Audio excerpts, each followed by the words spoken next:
There it is. Welcome back to Card Authority for 2024.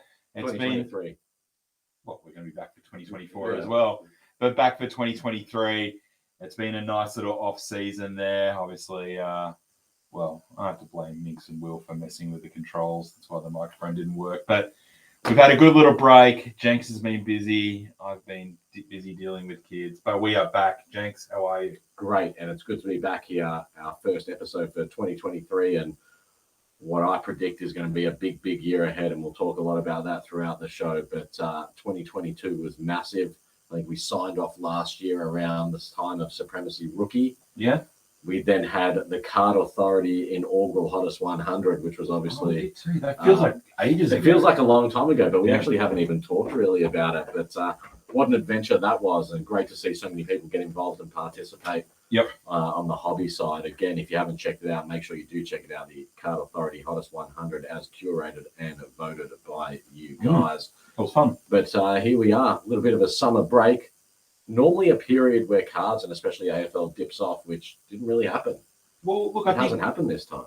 Burn's saying you can't hear sound. Well, there's definitely sound, Burn. So turn your hearing aid up and or have a look at the subtitles, but there's definitely sound. Yeah, look, it's been an interesting off season, as we've always seen over the ebbs and flows over Christmas. People are doing other things. They are going, on holidays. They're with their kids. They're spending money on all sorts of other things.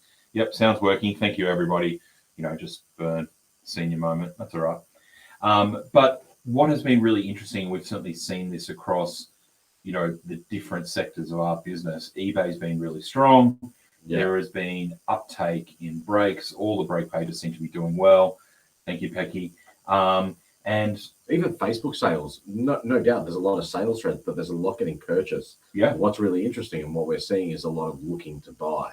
Yeah. Every day there's a number of looking to buy. And historically, and I've had the conversation privately in the last couple of weeks with a few people, December through to sort of March is normally a really dead period for AFL cards. Yep.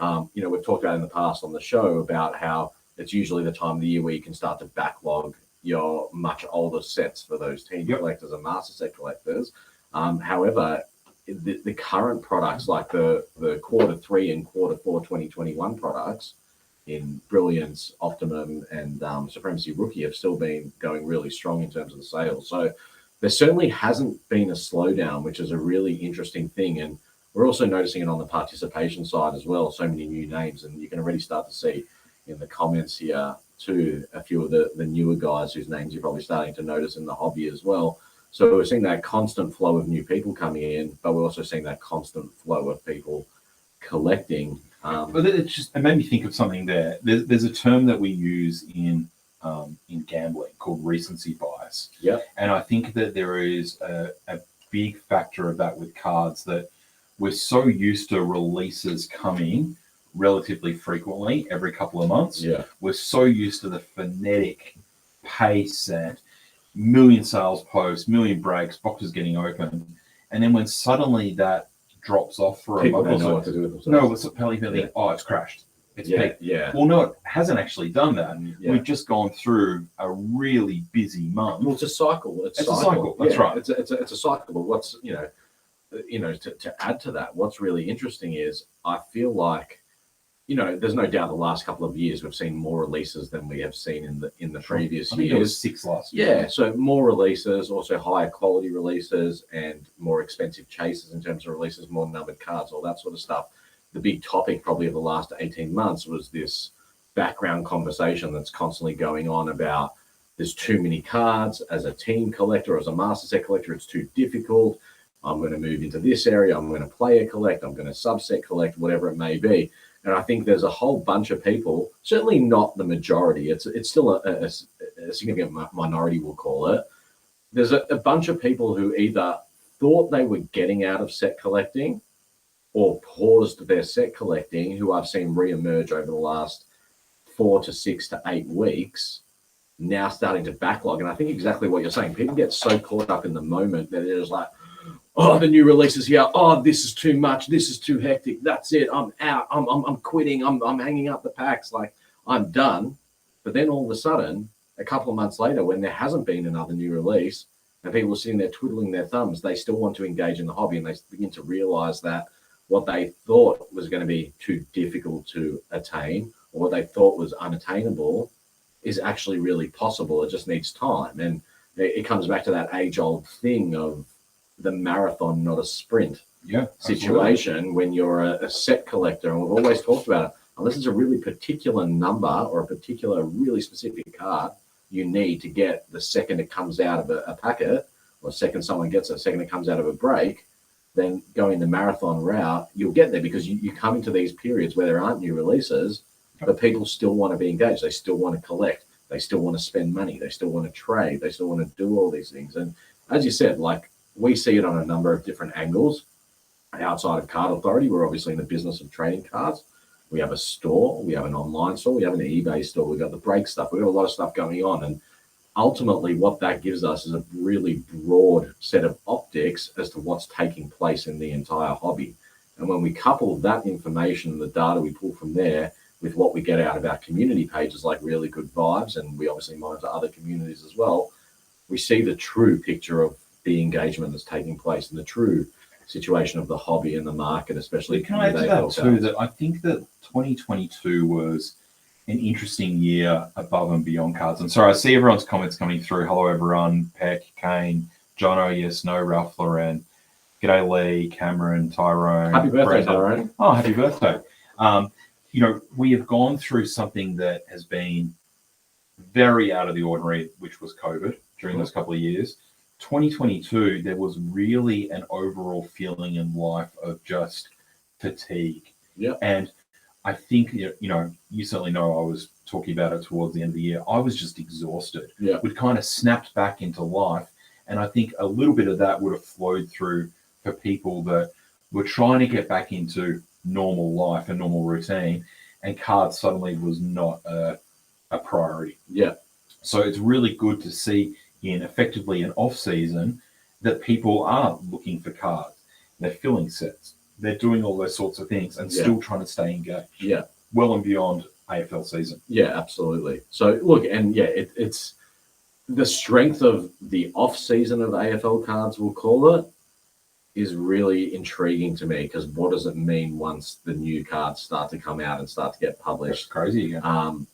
It could be even crazier than what it's been. And the indicators are, again, as much as you have a vocal minority of people who may have exited or saying they're exiting, the constant flow of new people coming in and the scale of their collecting first up as well is really substantial. Like, I felt like in 2019, people used to tell me, like, you're a maniac, you're a huge collector, you are making a big splash, you are spending big money on big cards. But now, relative to the rest, I certainly haven't slowed down my collecting, but relative to the hobby, I'm just another person collecting cards that, you know, maybe spending a little bit more than some other people, but there's plenty of people spending the same sort of money and the same sort of time, if not more than what I am as well, for my particular. And I was a little bit like that too. Yeah. You know, there were, for a long time, people didn't want to spend the money on the Richmond cards and the Dusty cards. Yeah. There's plenty of people buying them now. Yeah. And look, we'll talk about some recent sales results a little bit later on.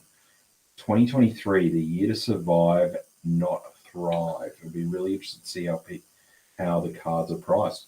Mitch, it's a good point. You know, I guess there's a lot of doom and gloom that people talk about that are coming. And I've got very strong opinions on this outside of trading cards as well. Pretty sure, and Mitch, certainly not discounting what you're saying, everyone said that was going to be what 2022 was like. In the summer of 2021, in December 2021 and early January 2022, all we heard about was how 2022 in the next few months, everything's going downhill. The global economies are crashing. Our economy is going to crash. People aren't going to buy cars. People aren't going to buy anything. They can't afford anything. Well, then 2022, just everyone keeps spending. Everything keeps going. No materialization of economic crash. Sure, interest rates have gone up. Hasn't curbed spending at all. Spending has not gone down. Discretionary spending has not gone down. Christmas sales, record levels. Shopping centers, record levels. The cost of flying on an airplane and staying in a hotel at an all-time high based on demand. So the idea that economic doom and gloom, I feel like at one point or another, you can always find someone that's going to say, this is the month, this is the week, this is the year, this is when it's all going to go down. And people will keep saying it forever and ever, and they've been saying it forever and ever. And they'll be right one day, but who knows when that one day actually is. And the same sort of applies with trading cards specifically. There's this constant notion that there are particular mindsets of, oh, the market's going to crash tomorrow. The card market's going to crash tomorrow. I'm not buying a card. It's going to crash. It's going to crash. So it's a really interesting one. And look, there's no question there's some people out there that are doing it tough. Do you know what I mean? Yeah, of course. There's no question. Of course. But I think it's certainly not a blanket that everybody is. Correct. You know, there is still a lot of money around. And I certainly, you know, as lots of young families do, are following property prices in my areas. Sure, there was a little bit of flattening, but now stuff's selling it. I had a client come in the other day here. He's been trying to buy a house for the last 3 months. Yeah. Ranges 750, 850. Everything's going for 900. Yeah, can't find anything. Can't find anything. That's so people are awash with money. The other thing is, I think people get caught up, again, not just in cards, but on a general level, people get caught up that they think the headlines that are taking place and what's happening in other countries around the world, it has a direct correlation to Australia. We are insulated, especially with trading cards and especially with AFL cards. Yeah. And, there was a post the other day on Good Vibes, and it had a lot of merit to it, where someone basically said, like, oh, what's the deal with trading cards? Are they going up? Are they going down? Footy cards going up, going down. And there was a variety of different opinions. There were some opinions of, well, you'll never see any cards right now. They won't be more valuable in 10 years' time. There was all sorts of stuff. And after a couple of days, I decided all right, I'm going to bite on this post as well and put my 2 cents in. But my 2 cents wasn't based on what I think. It was based on an actuality of what was really going on, based on what we can see. And yeah, the notion that cards are going down, or even that cards are not going up, is just factually incorrect. You can always cherry pick really specific stuff, and use that as an identifier.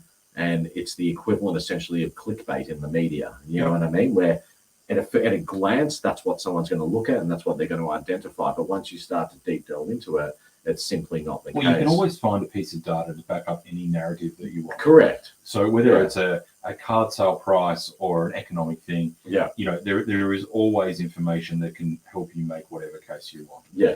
But look, time will tell. At the moment, there are more people opening cards, collecting cards than there ever have been in the AFL market. Yeah. And it's just pure data. Yeah. Well, that's right. And the AFL card market itself is very insulated as to what takes place. People shouldn't be making, and I know people like to, and I've even been told not to do it as well, don't make comparisons with NBA cards and NFL cards. It's a totally different thing that has global forces involved. AFL cards are still printed in such small quantity relative to head of population, relative to the amount of collectors, relative to everything, that it insulates itself. I'm not going to say it's too big to fail, because it's not too big to fail. It's not too small to fail. It's just unrealistic to think that the value of cards just dies. Sure. Because more and more people keep wanting them into the future. Ebbs and flows. There's always going to be those up and down movements throughout different times, impacted by the sport itself, impacted by economic outcomes and economic conditions at different times. But the reality is, right now, everything points to super strong, and probably will likely continue to be super strong unless the publishers do something silly. Yeah, and unless they go to some sort of junk wax thing where they start printing, 50,000 boxes of Series 2. Yeah. It's just so small. The amount of people that are engaged with AFL on a fan basis, on an adult level and a junior level, releasing 8,000 boxes for a Series 2 release is such a minute percentage of the collector pie in Australia. Totally. What's really interesting for me is, because it's been this off season, we're starting to see people go and dig through old piles of cards that they have. Yeah. And we're seeing lots of older cards emerging, both like real vintage sort of stuff, so pre-select era, but we're also seeing a lot of stuff from the last, from the late 90s, early to mid 2000s. And you're seeing some of these signature cards pop up, and then you see the backs of the cards and you're seeing the numbering of those cards. And where we talk about people have concerns about dilution. They believe perceived dilutions taking place or overprinting in the last couple of years. The print volume is still a pittance of what it used to be. DPSs and signatures numbered to 700. Other signature cards numbered to 1,000. Yep. The largest scale case hits, or one in multi-case hits, like numbered to 110. Like, people are very quick to forget. Time is something that we take for granted. And although something may seem like there's a lot available right now in the moment or after release, what can happen in that short period of just 2 to 3 years, and then what can happen in 5 to 10 years is quite amazing what are limited cards. Yeah, and look, we're certainly moving into a new, as the hobby grows and matures, and there's certainly more of an element of speculating, and there's no more other speculative product than Supremacy Rookie, which we've spoken about for years now, that we're not going to see the true value in that for a couple of years. But I've recently had a client this week, and I'm not going to sort of say what he's looking for, but he's looking for 2 of the numbered 25 cards for a Melbourne club. Can't find them anywhere. He's relatively new or re-engaging again in collecting. Yeah. He's trying to backmaster set. Yeah. He just cannot find these 2 cards. Yeah. And in the space of 12, 14 months, he cannot track down 2 Are of they the these. 2021 ones? Yeah. Yeah. No, it's 25. Yeah. They're just not around. Yeah, they're not around. And that's the thing. Again, you look at them in abundance, and then there's a race to the bottom. So they start at 400. Then someone gets one, they have to beat the person's 400, they list it for 350. Then all of a sudden people pick him up at 200. Eventually it hits a price point where all these people have their target prices, everything gets snapped up, and then it's all gone. Yep. And then 12 months later, you have people complaining, where are the cards? It's not fair. Why does someone else have those cards and not me? They should be available on the market. Do you know what I mean? And then, again, it comes back to that thing. And trading cards is funny. People are very, very emotional. Very emotional. But people are very connected. For something that is a hobby, and collecting is a hobby, and let's remove the speculation, remove the investment, remove the turnover and the business of cards. For people who collect cards and do it as an outlet for enjoyment and as a hobby, sometimes they can be too attached.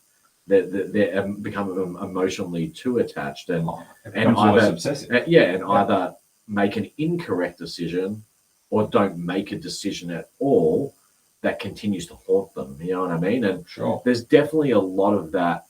Well, I think the car's too expensive, so I'm not going to buy it now. I'm waiting till it comes down in price because the market's going to crash. And then 12 months later, this is bullshit. I can't find the card. It's not fair. Yeah. It's not fair. You know what I mean? And, everyone has the same opportunity at a given point in time to acquire the cards. You choose to do so or not based on a number of different factors.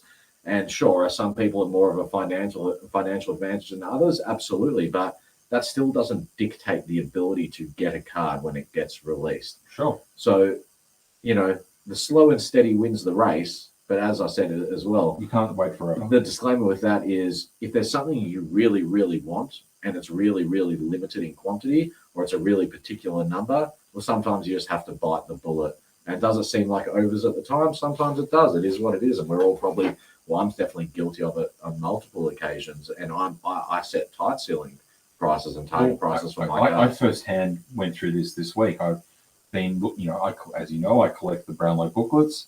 I wanted a Cripps Platinum booklet. I had a number that I was looking for. Yeah. One appeared this week basically at that number. Yeah. It was marginally more, $50 more than my target. Yeah. Just pulled the trigger. Yeah. Because I know a card like that, numbered to 60, it is hitting the range that I want to buy in. Yeah. They are going to disappear or bounce back up as soon as the season starts.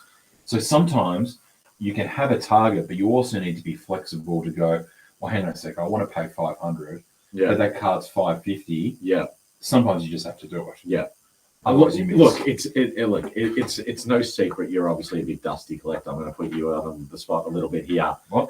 Certainly been a lot of conversation and conjecture around Dusty of recent. Sure. I'm also really specifically noticing people transitioning from NBA cards and other genres into AFL over the last 12 months Yep. are really intrigued by the Dusty situation, because they're so used to speculation and around sports cards, but also instant performance-based movement in pricing on cards. So there's been a couple of really interesting threads recently about Dusty, but there's also been a bunch of Dusty cards coming up for sale recently that we haven't seen before. You know, I'm not going to try bullshit around this here. There's no doubt that certain Dustin Martin cards have dipped off in price. Yeah. In the last 6 months, we'll call it. Yep. 3 to 6 months. You're a big buyer of Dusty cards, continuing to buy at the right prices. However, it's a time-sensitive matter. Sure. And I think it's all to do with timing. And we look at what happened last season. Dusty cards started going crazy at the beginning of last season because his performance was super strong very early in the year season. before. Or was it the year before? They won the grand final. When did he won his third Norm Smith. That's okay. And then yeah, that's right. year, but he was hot. But everyone was talking about at the beginning of last season, he was in Brownlow form. Yeah. He was started to shorten from the Brownlow like 2 weeks into the season. Everyone jumped on the hype train. He got injured, and that curtailed everything. Well, yeah, to put in some context, in 20 he wins the grand final, third Norm Smith, flying. 21 gets injured, starts to maybe be a little bit of a flood of too many Dusty cards. Yeah. And then in 2022, pretty much played 3 games, never really got back on the park, and there was this doom and gloom feeling. Yeah. So there has been some cards pop up recently, and look, there's a card in particular, I might as well just talk about it, that's getting talked about a lot as a reference of how the Dusty market has fallen over. Yeah. So there was a showstopper recently that, you know, I've owned a few of these cards. I think the most recent one I bought about a year ago for $1,200. Yeah. This card was put up at $700. Yeah. And everyone's like, Dusty's gone, it's gone. Bang. It was snap sold. Multiple people tried to buy it. I saw it before you saw it, and I'm like, I'm going to buy this card for you. That's cheap, right? Yeah. And before you could respond to me, the card was gone in an instant with multiple nils on it as well. So I will go as far to say, apart from, I don't even know if the Crips or the Degoe showstopper, if they basically went to the market at the moment, I don't think they are snap selling straight away. Yeah. So as much as we talk about, yes, there's been a drop off, it's still a $700 card that is just snap sold with multiple people wanting to buy it. So the demand is there, but perhaps the hype has subsided a little bit more, and that shifted some other people. Yeah. Nick Dacos, you know. Absolutely. Sam Walsh. Sean Dean has just said something really interesting. Let's get it up on the screen. Guys, feel free to get those comments pumping through. We'll start getting them up. What happens if Dusty hits his straps again this season, kicks 80 from the pocket, and Tigers make the finals? Well, obviously, Sean, I'll be ecstatic.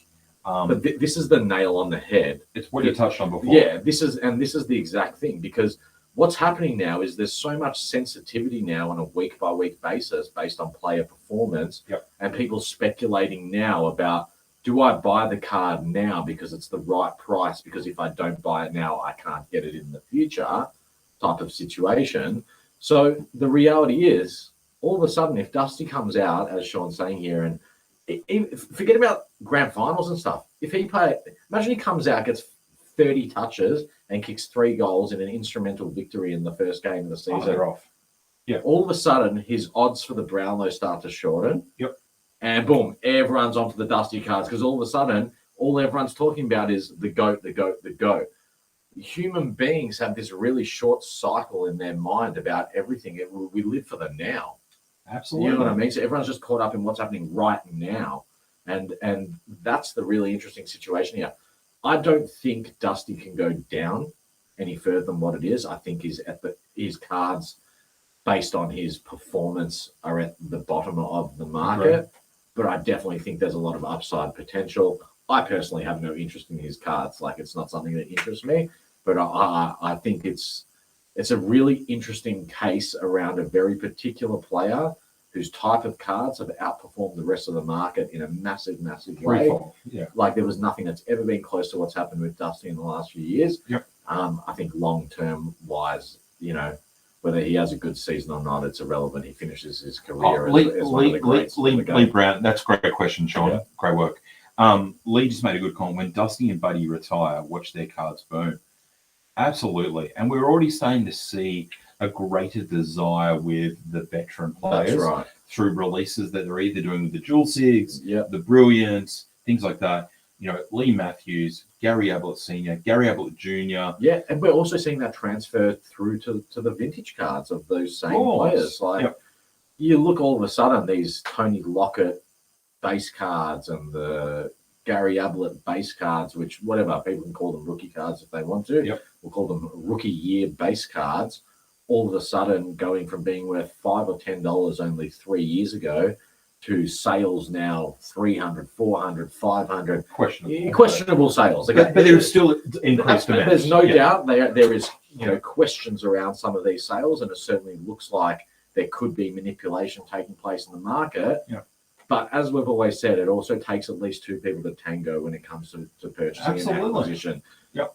Whether the cards are worth $500 is debatable, but even if they're selling for $50, you're talking about cards that were produced in the quantity of hundreds of thousands of units of an individual unnumbered card. Yeah. And it's starting to show that in AFL, it's generally always been about the shiny new thing. Yep. But now what we're starting to see is value placed on historical legends of the game.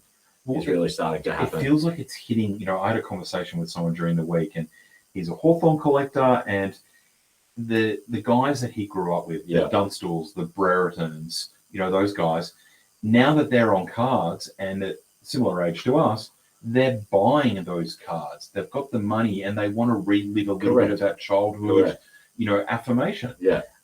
So I think you're going to see a whole range of players that are going to move. And someone just mentioned Pendles there. Yeah. You know, Luke Hodge is kind of in that bracket, Pendles, Dusty, Buddy, that over the next 10 or 15 years, the guys that are 20 that have sort of seen them go through, they're going to then have the disposable income to then go and want to buy. That's right. Those It's something sorts of will trigger them. That's right. Something will trigger them to be interested in it. Look, the other thing, and in general terms, just again talking about, because there's been so much chat about this recently, is the overall trading card market. If we can put footy cards aside for a second, we know footy cards are outperforming every sports card category in Australia at the moment. And it's because it's a local domestic product, so it doesn't have the impact of international sales and that manipulation and the of an international sale, and of course the volume, which we talked about.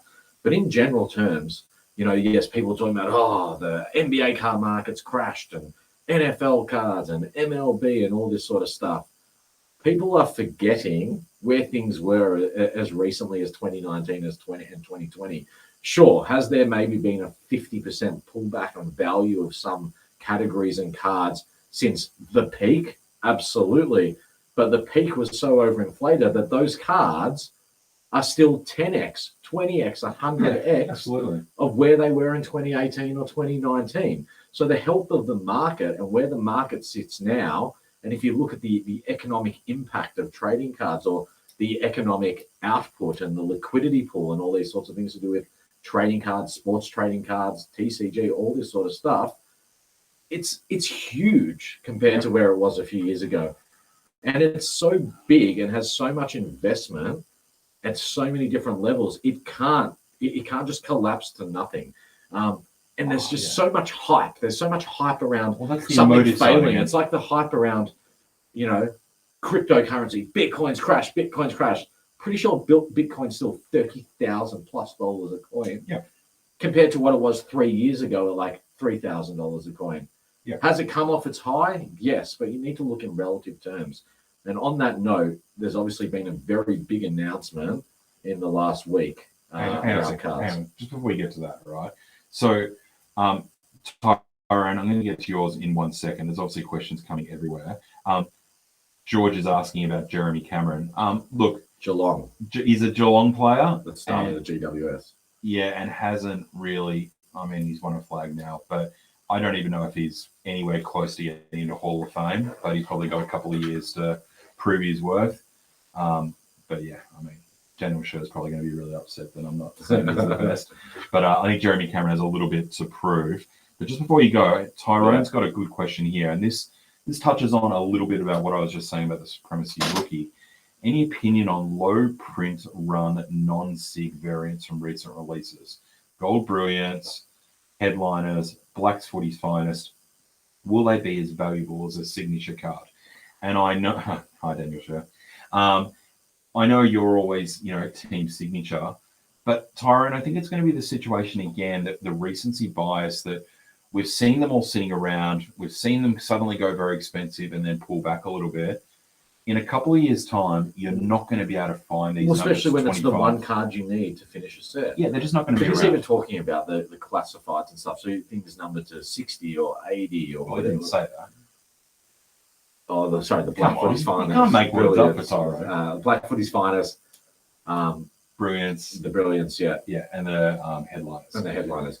Yeah, you're just not going to find any of those cards. And again, they just become scarce. It's almost like there's more value at the moment in the cards numbered to like 60 or 80 that are selling way under historical value. Yep. When in a few years' time, there's literally cards selling at the moment because people think there's an abundance for $15 or $20. Yep. That people will not hesitate in 2 years to buy them to backfill sets for $100+. Yep. I know it because I've had to do it with previous cards, which again were probably $5 when they came out at the time, and I've had to pay $100+ for them just to get them done for sets. Brownlow predictors and things like that, trying to fill out those back catalogue sets are a great example. Look at the money you pay for some of the ones numbered to $225. We were talking about this today. There was a dusty 2016 Brownlow predictor that popped up on eBay the other day. Yeah, was up for 10 minutes. Snap sold $500. Yeah. Because you can't get them. You just can't find them. That's right. And at the time, it's 8 years someone didn't want to pay $60 for that card when it came out at the time. They didn't want to pay it for it. It was too much. It was too much. But when that's the card you need to complete your Dusty set or to complete your Tiger set or to complete your Brownlow set, you've just got to pull the trigger. Paul Manning just made a good comment. And look, we've talked about this a little bit here. Pokemon is a good example. New releases drop off heaps, but sealed product from every 2 to 3 years ago are flying. So look, this is probably a conversation for another night, but Adam and I... There's a lot of internal arguments and debate. Yeah, we've talked about Pokemon a little bit, but Pokemon is a classic hype release. The hype leading up to it being released is massive. So pre-orders, blah, blah, blah, blah, blah. I don't know about the game Pokemon. I don't know. It's fair to say I know absolutely sweet fuck all about Pokemon itself. Okay, cool. Charizard, I've heard the name before, and a few other things. Well, but when I measure our data and I look at the sales data from our businesses, what it very clearly indicates exactly what AJ just said. A new Pokemon release is more valuable in the weeks leading up to the release than it is a few hours after release. Well, for the first couple of months, it's like the opposite of basically footy cards, where it's all about the hype is all in the pre-order. So all of a sudden, an RRP box that's $140, the pre-sale hype makes it a $500 box, but then 2 days after it's actually released, there's so much of it everywhere around, it becomes a $140 box. Yep.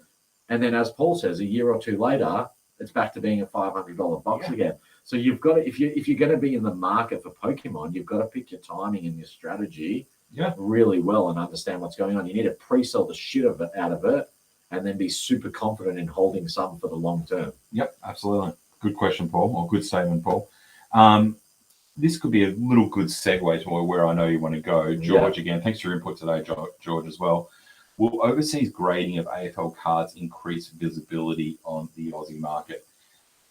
We talk about this all the time. And again, this is probably for another show, but this can be summed up in a really simple term from our perspective. There is no clear data whatsoever that there is an increase in the value of AFL cards once they're graded. Yeah. That's not saying that there won't be. That's right. And that there could be. And we've advocated very strongly that we think in the future, as more people transition across from collecting other categories, that there could be a market for graded AFL cards. But because AFL cards, all the good stuff and all the inserts are essentially serial numbered now, it starts to rule out the variance that's created by population from grading. So it's not about population. It's almost becoming about quality, where people are just trying to get a perfect grade. And therefore it has to come down to who the grader is and that they know what they're doing. And preservation. And presentation and preservation is the other side of it, where people want the card slapped. You know what I mean? So as a result of that, it's really interesting.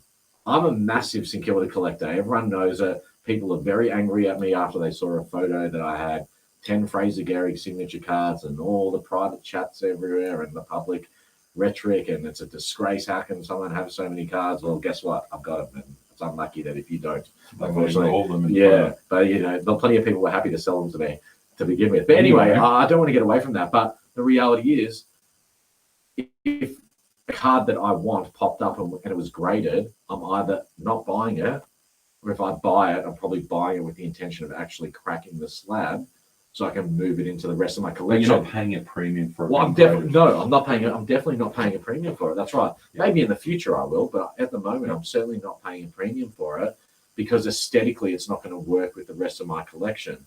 You know, I've got all these glass cabinets, lots and lots of glass cabinets with lots of shelves. I've got one shelf that's different to everything else, and it's actually all graded cards, but they're all NBA. Yep. So again, this is where the segue is. During the week, there were a few articles floating across my desk and obviously your desk about the big moves that Fanatics are making in the US.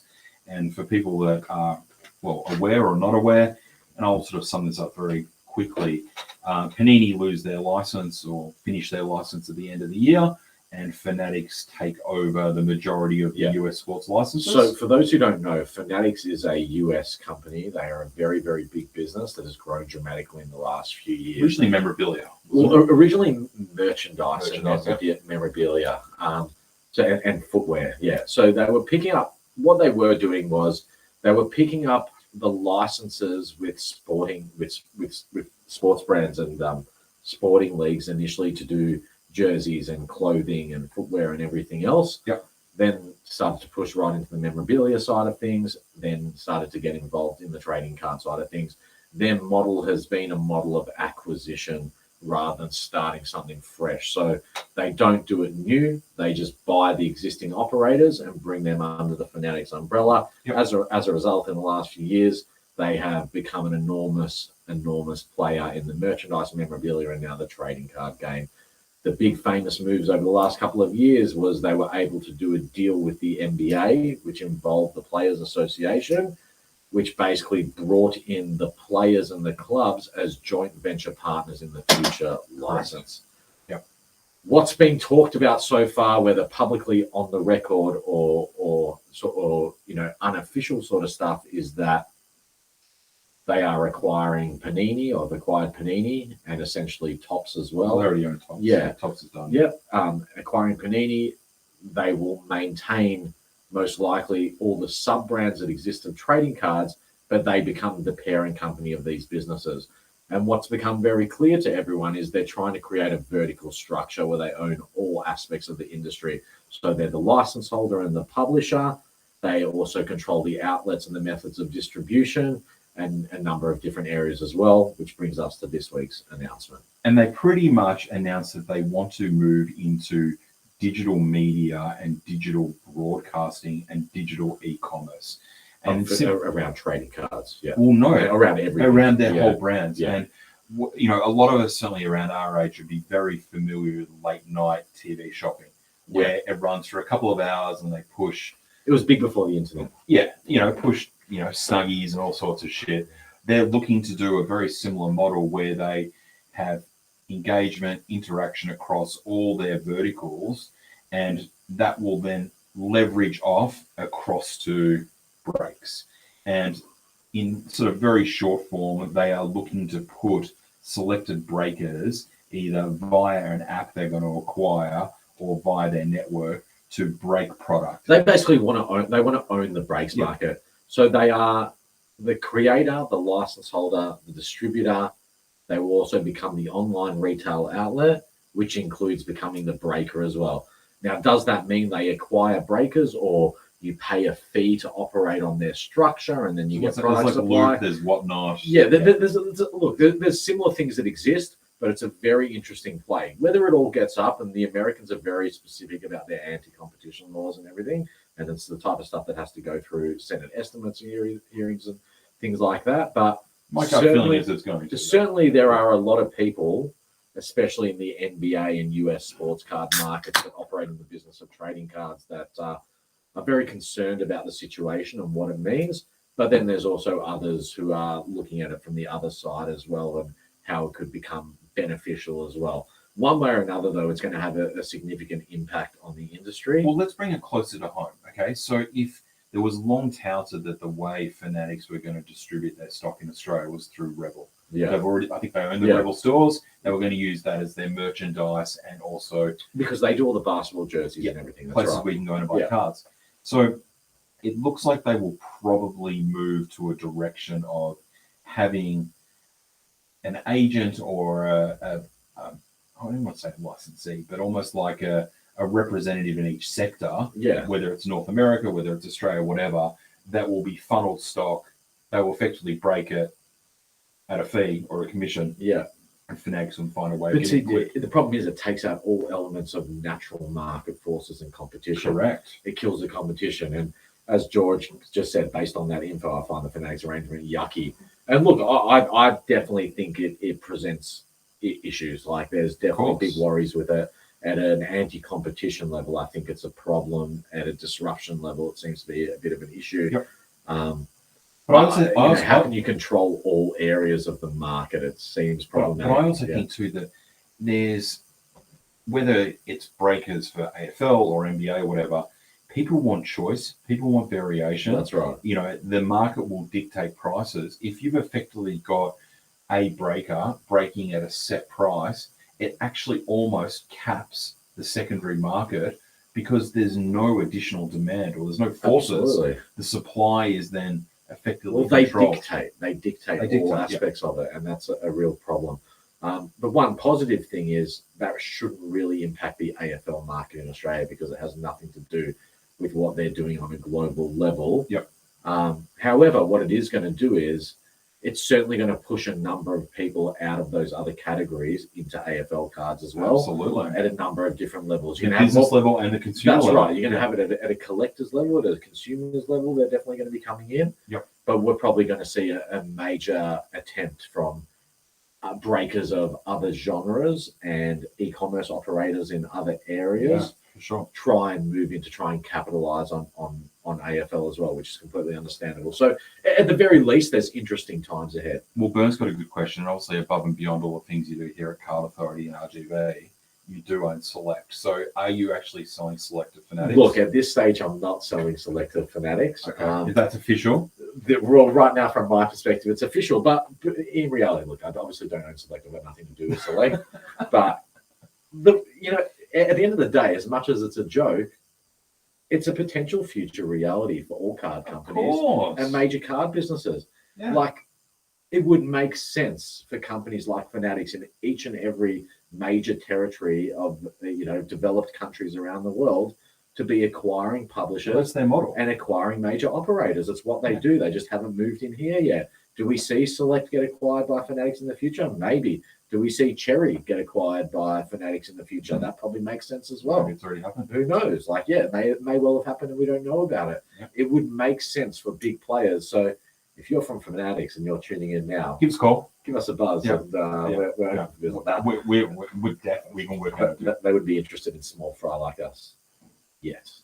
But on that note, look, definitely interesting times ahead. But again, the one thing it does show is that these very big companies that have big investors, very smart, sophisticated people behind them, see the big picture, and are pushing big money into trading cards. And what was the valuation Fanatics has got? They're like $30 billion or something like that. But they capital raised $70 million on like $30 billion valuation. On a $30 billion valuation. And the reality is, insane. And that's the thing, it's not just their money, it's other people giving them the money, other sophisticated people providing that money. You are not investing money into a marketplace if you think it's going to fall over anytime in the near future. And the near future is, you're talking 5, 10, 20 years. Like, it's, to me, the fact that there's conversations taking place at such a high level about this stuff gives me confidence in stability into the future. 100% we'll take 70 million. Burn, if you can get us 100, you take 30. Yeah, we'll cut you in, Burn. That's right. But look, interesting times, but I think exciting times. And once again, we try to, as much as, James likes the sound of his own voice, we do try to base a lot of the things we say off data. And that is clear data on an international level that people are putting real money into what they see as upside. Yeah. You know, that's beyond the point of speculation. Yeah. That's Well, you know something that we don't have to speculate about, AJ? I don't know where you're going. Select Footy Stars 2023. Oh, of course. That's something we don't need to speculate about anymore, folks, because we have some information for you. Ooh, all right. Some information for you. What have you got? I can confirm that authorized dealers and select authorized hobby stores and resellers have just received some information about the 2023 edition of Footy Stars. Not a huge amount of information, but it's some real important stuff right here. And the information I have on the notes in front of me, and my only notes for this evening, are on the 25th of February. That's right, folks, 25th of February. That's soon. That's like 17 days. That's 17, isn't it? Something like that. If he says 17, I'll agree with it. In 17 days' time, we can expect one of this select preview videos. I hope it will feature the lovely Lynn Gilmartin, but it may well just be one of their videos of their digital ones. Who knows? I'm on strong understanding that the 25th of February select will be officially announcing Footy Stars 2023. We did speculate whether we thought Footy Stars was coming back or not, if it was going to be something else. We can confirm here at Card Authority it is in fact called Footy Stars. Is it Footy Stars 2023? Footy Stars 2023 getting announced on the 25th of February. It will be the same recommended retail price, $2.99 per packet, to be released in early March. So we're going to take that as the first 2 weeks of March. Well, you can work it out. It's only 2 weeks after. Correct, after the announcement. So we're going to say probably somewhere around the 5th till the 10th of March, in that sort of range.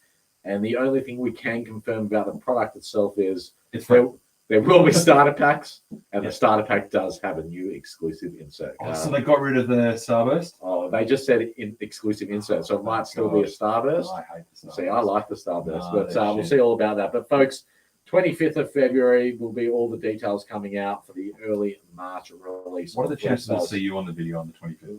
Very unlikely, as everyone knows that them, like everyone else, seem to hate me a lot. And I heard that yes, there'll be pre-sale breaks burn. All the authorized dealers will all be selling boxes pre-sale, all that kind of stuff. You've got to buy them from all your local places that you usually can. But before we jump off air, which we're getting very close, you told me that there was another little bit of information you were going to give me. Straight from the select board meeting. Oh, that's right. So, following the many comments, posts, and messages, you're a man of the people, and everything else about it, everyone, you often see the little, well, I'm not an SCC member, so I missed out on that, or I'm not getting this new product because I'm not SCC. Ladies and gentlemen, boys and girls, this is huge, non-binary folks, however you identify, we are inclusive for all here at Card Authority. I can tell you that in the coming days, Select will be announcing the renewal process as well as the entry mechanism for the 2023 calendar year of the Select Collectors Club, which of course has amazing benefits to it. So if you are one of those people that has been inquiring about it or has been questioning and talking about it, in the coming days, we have been told officially, in the coming days, there will be all details and an announcement with the mechanisms in place. Because that's actually a little bit early, because it's normally after Footy Stars. Correct. So, interesting wording you used there, Adam, for the calendar year. Right. Whereas it's normally been after Footy Stars each year. Yeah, so presumably, look, I'll be honest, they didn't say anything about calendar year. I just slotted that in myself. Hopefully, but it makes sense. I don't know. In my mind, I've put it together. That it seems to work out that it got released around the Footy Stars time, and then there was never really a release between the final release of the calendar year and Footy Stars. Right. So therefore, it's yeah, right. You guys like that? All right, cool. Yeah. Right. Anyway, if it's not the calendar year, it'll cover off whatever the really early releases that don't come out until late February each year. That's exceptional work by you. Thank you very much. So yeah, some good news there. And yeah, again, we probably also expect team coach. Obviously, we expect that to come out again this year. A week the after same. Yeah, footy. they normally are around a week after the season starts. Yep. Is that right? That is what they've been in the past. Yep. No news on that front yet, but of course, once we do hear something, we'll You'll know about that. let everyone know about that. But big year ahead. What else do you think's coming? Well, you were saying to me before that you were going to do Supremacy 4 times this year and Brilliance 3 times. You got man of the people, as I say. Look, we don't know, but look, there's clearly going to be Series 2. Hopefully not Prestige. I hope they don't. Everyone knows that I like Prestige, but I think it's probably done. For those who have been with Card Authority a while, you may remember we talked about how we didn't want to see Prestige in 2022, and we did see Prestige in 2022. We thought they did a great job over 2020 and 2021. 22 would become a bit of a dilution. Unfortunately, we have seen that is the one standout release where, for footy cards, where we've seen it cards broke my heart. really dip off in value due to an overpopulation. You got that one wrong, James. I hope that, and apologies to Select if you don't like this, but hopefully you're not doing Prestige.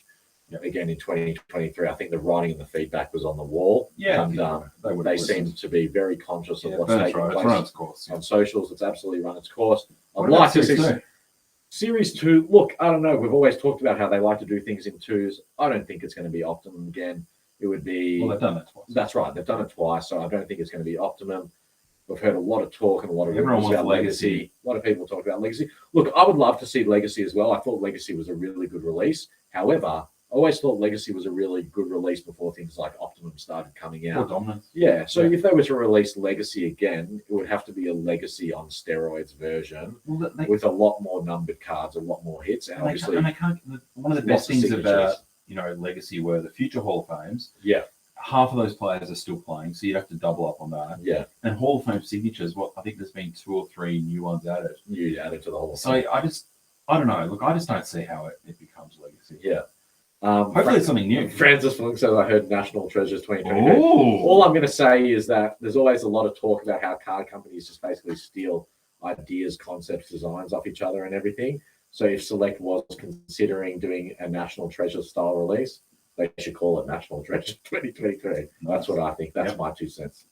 Yep. Magnum, Excellence, Maestro. Well, you never know, Tyrone. You can definitely tell Tyrone's a school teacher with all those. Is he? Yeah, with all those words, you can definitely tell Tyrone is some sort of educator. And then, look, obviously there'll be I hope there'll be a premium release. Yeah. So whether it's National Treasures, whether it's Supremacy, whether it's Brilliance, there'll be something, you think. Look, and, obviously we've been a little bit of time between podcasts. We're trying to get better and more efficient at getting them going. But in the meantime, I'm sure you guys will have noticed, there's been a lot more happening on the back end with Card Authority. Yeah, I've been really busy. A lot of information coming out. We've social media.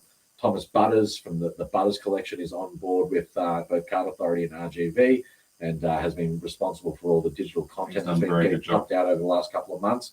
And it is just a starting point you're going to see over the coming weeks and even days and probably even right now. You can have a look on the Card Authority website. There's some major updates have taken place. Yep. We have a number of free resources now available, some good reading opportunities and some really good blog and opinion pieces in there as well that are going to continue to come out. As always, we appreciate your feedback. We appreciate your support. And we certainly do take it on board. And a lot of what's starting to come out now and our intent to get more content out to you guys is really by request. So keep that feedback coming. Let us know what's good for you guys and what's going to make things easier, and especially for all those new people who are starting to enter the hobby. And this has been a journey, as there's been lots of people going on the card collecting journey. This is a journey from us, people that have been followers from when we used to do this in our spare rooms with really, still shitty lighting, but similar setup. Yeah, similar setup, but slightly better lighting now. No neon lights. Even back to our RGB businesses where we certainly did them in your back room that was 45 degrees with no lights. Pushing that right now in here. Yeah. It's been a fun journey for all of us, and we're constantly trying to obviously do things better for you guys, but also because, again, we are collectors. We want the information as well, and we enjoy immersing ourselves. So thank you, everyone, for the support. Not only over the years, but tonight as well. And into the future. Big year ahead. Big year ahead. We're excited. Get excited. Yep. Unicorns will be back. I've been able to get slack on unicorns, but I think, as I was saying to Jenks, the communities now and the networks everyone is so accustomed now of chasing unicorns and helping each other out. Yeah, we're struggling to find. We need people to submit more unicorns at the moment. Yeah, because we've sourced so many of them. Yeah, and people, we're finding it hard to get any new ones to put on the list. So yes, make sure you get it through. We'll focus. A McDowell's t-shirt, good pick up there, Bern. And great call there, Cameron. That is a very, very good recollection. Cameron said, Yeah. remember when you started the podcast on SoundCloud? Mm. That's because no one else would accept our podcast at that point in time. And do you remember that you guys stripper background? That's right. But all of you good people have made us so popular now that We're on Apple and Spotify and all these people are happy to have us. So thank you to you guys. And without you, we wouldn't have been able to keep this going. And as I said, we look forward to a big year ahead and a lot of growth, not just for Card Authority, but for the whole hobby, the hobby in general. All right. Well, stay safe. Thank you, guys. Big month ahead. We will obviously be back in a couple of weeks once they announce Footy Stars. And look, we're going to try to get back every couple of weeks now for you. But thank you for the support. Take care, Jenks. You've been sensational as per usual. Thanks. Ciao, guys. Thanks. Bye. Bye.